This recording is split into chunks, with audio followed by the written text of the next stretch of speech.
حضرات سامعین کرام و ناظرین اعظام، 22 دسمبر 2023 کو جناب مولانا عبدالرحیم انصاری صاحب ممبئی مسجد کے ایک امام ہیں، انہوں نے جناب حاجی مختار صاحب کے نام ایک استعفیٰ نامہ سونپا ہے۔ وہ استعفیٰ ان دنوں سوشل نیٹ ورک پر خوب گردش میں ہیں۔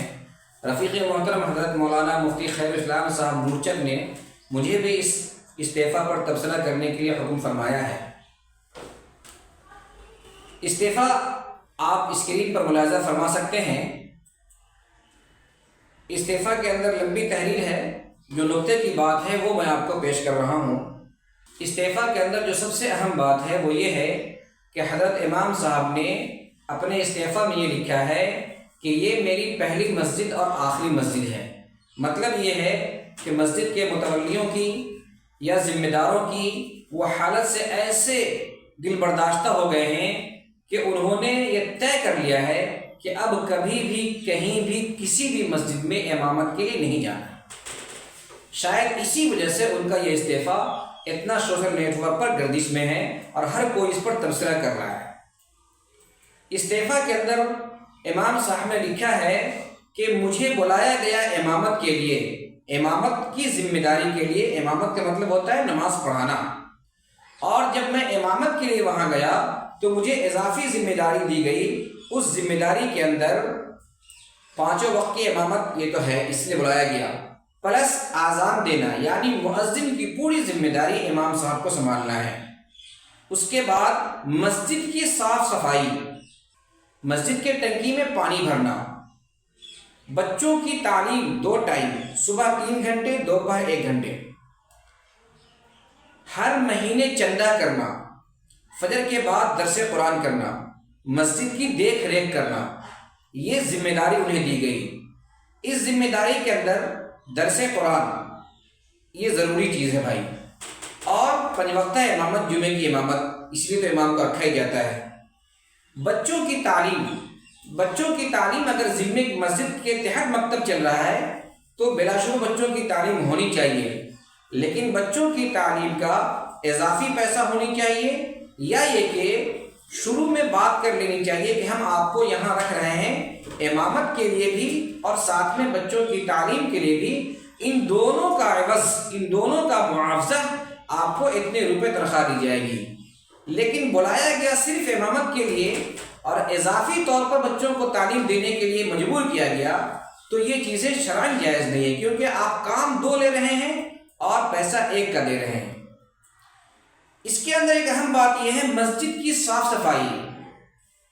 میرے محترم بزرگوں، دوستو، ہماری غیرت کیسی مر چکی ہے، ہم نے اپنے ضمیر کا کیسا سودا کیا ہے، ہم نے امام کو کیا سمجھ رکھا ہے۔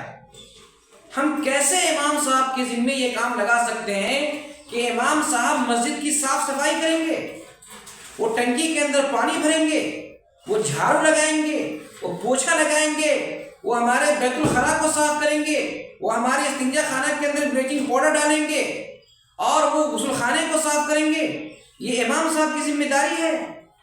یہ الگ بات ہے کہ بطیب نفس اپنی مرضی سے، اپنی خوشی سے، اپنی چاہت سے، محض اللہ کی رضا کے لیے اگر کوئی امام مسجد کا جھاڑو لگا دے، صاف صفائی کر دے تو اللہ اس کا اجر دے گا، یہ کوئی بری بات نہیں ہے۔ لیکن پابند کرنا، امام کو یہ ذمہ داری دینا کہ آپ کی ذمہ داری ہے کہ آپ جھاڑو لگائیے اور ہم آئیں گے صرف نماز پڑھنے کے لیے، آپ غسل خانہ صاف کیجئے، آپ استنجا خانہ صاف کیجئے، آپ بیت الخلا صاف کیجئے، آپ ٹنکی میں پانی بھریے، آپ جانماز بچھائیے، آپ دیوار کا پوچھا ماریے، آپ جھول جھکڑ صاف کیجئے، یہ مسجد کی صاف صفائی آپ کے ذمہ ہے۔ یہ ہم کہاں چلے گئے بھائی؟ ہم نے اپنے امام کو کیا سمجھ رکھا ہے؟ اسی وجہ سے ہم اپنی اولاد کو امام نہیں بناتے، ہم اپنی اولاد کو حافظ قرآن نہیں بناتے، ہم اپنی اولاد کو مولانا نہیں بناتے، ہم اپنی اولاد کو دینی تعلیم نہیں دیتے ہیں۔ کیوں کہ ہم جان رہے ہوتے ہیں، ہم دیکھ رہے ہوتے ہیں کہ ہم امام کے ساتھ کتنا بڑا ظلم کر رہے ہیں۔ ہم امام کو غلام سمجھ رکھے ہیں اور بے دام غلام سمجھ رکھے ہیں، اس لیے اس کا جیسے چاہتے ہیں ویسے استعمال کرتے ہیں۔ کوئی اپنے نوکر کو بھی ایسے استعمال نہیں کرتا ہوگا جیسے آج کل کے حالات میں لوگ امام کو استعمال کرتے ہیں۔